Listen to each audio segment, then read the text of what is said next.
Chapter 17, Ghost Girl. Just after I'd moved out, our half-brother Lonnie, 10 at the time, came to our dad's house to spend the night. He lay awake on the couch and was startled to see a billowy cloud of a woman in a long dress. She glowed with light as she floated 2 feet above the floor. Crossing the living room, she glided toward the front door. Suddenly, she stopped and turned her head in his direction. The observing visitor had been spotted. She then turned her entire body and, to his horror, began floating toward him. And as he said, he was the most scared he had ever been in his life. As a mist, he could not clearly see her face. With this phantom standing near him, he pulled the covers up over his head. He refused to remove the covers until dawn, then immediately set about finding a ride home. When I heard the story, I knew that this ghost apparition was me. In this spiritual form, the experience is dreamlike. This explains why it is usually not recalled, but everything that happens to you, inside or outside of the body, gets registered as a soul memory.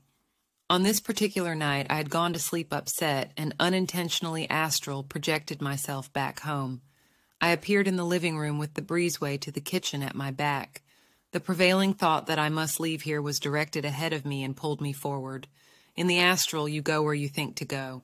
I thought about moving to the door, so that is what my spirit body did. Someone stirred on the couch, and I turned my head in direction. With intention, I float towards him, and am happy to see that it is Lonnie, but I realize that he cannot see my face and that I am happy. Even if he could see my face, he wouldn't recognize me because I did not look like Jennifer. He pulled the cover over his head. Disappointed and not wanting to scare him, I turned and went on out the door. Outside it was dark, yet I could see everything. The trees and the schoolhouse, the row of houses trailing off down the street. A misty light seemed to float in the air, making visual distance, as if seeing by day in all directions.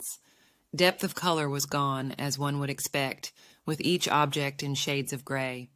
It's not often that I had this view of things, and it impressed me.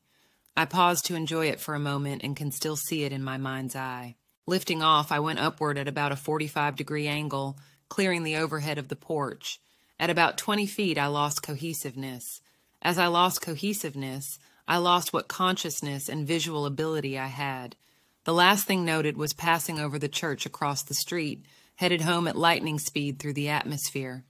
On returning to my body, I suddenly awoke, assessed myself, and went back to sleep, forgetting the experience. Out-of-body experiences are usually forgotten when back in the body.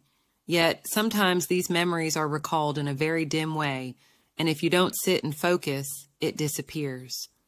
On another apparitional visit years later, I had been wishing I could sing. It wasn't that I wanted to sing. What I wanted was to be able to sing. Leaving my body behind sleeping, I appeared in the front bedroom, my old bedroom.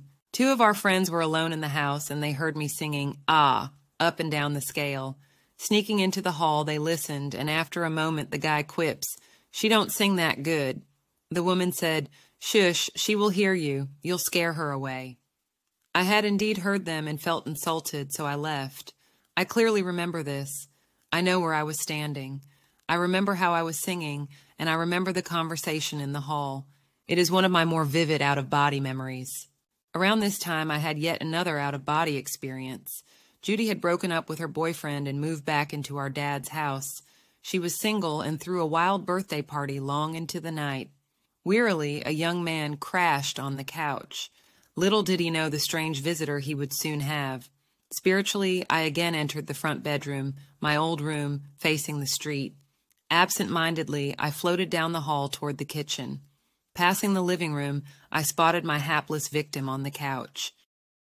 Pleasantly surprised, I thought, "Oh, I've never seen him here before," and drifted over to him. Looking down, I was moved with compassion. I wanted to cover him up and so set out to retrieve a blanket. I drifted to the back bedroom, and it's hard to explain, but the room did not seem the same. It seems I got the blanket from a shelf that is not really in that room. Next, I am covering him. His body was on the couch, but his legs were over on the coffee table, where his feet were crossed at the ankles. Cupping the back of his ankles with one hand, I lifted his feet to tuck the blanket beneath. In doing so, I was intrigued to feel his smooth, polished leather boots. They were very nice. He stirred from his sleep and made a feeble attempt to stop my efforts of lifting his legs as if he did not want to inconvenience me. He moved his legs away over to the couch, and I continued to cover him. It was then that with sorrow, I knew that he would one day lose his left leg. I wanted to warn him, but there is a knowing that while in this state you should not speak. I watched as he was drawn back into a deep sleep, and I left. The next day, he awoke with the heavy front door open and the house full of cats. They were on the table, counters, furniture.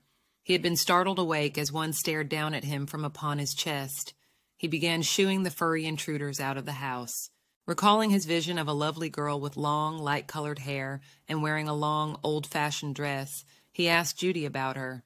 Who was she? He wanted to ask her out on a date. Judy began amusingly terrorizing him for having seen our mysterious female ghost. The next day I came by to visit. Judy and my latest victim stood in the front yard. The poor chap was still spooked and periodically searched the environment as if a ghost lay behind every bush. Proudly, Judy tells me how her friend here had seen our female ghost. I nodded, knowingly. The guy began looking hard at me as if to recognize me. On a subconscious level, I start to worry that he might. From far above, someone was watching, and they too were afraid that he might. The feeling was that if he recognized me, my cover could be blown. I tell them, "Don't worry, he won't recognize me. I don't look the same."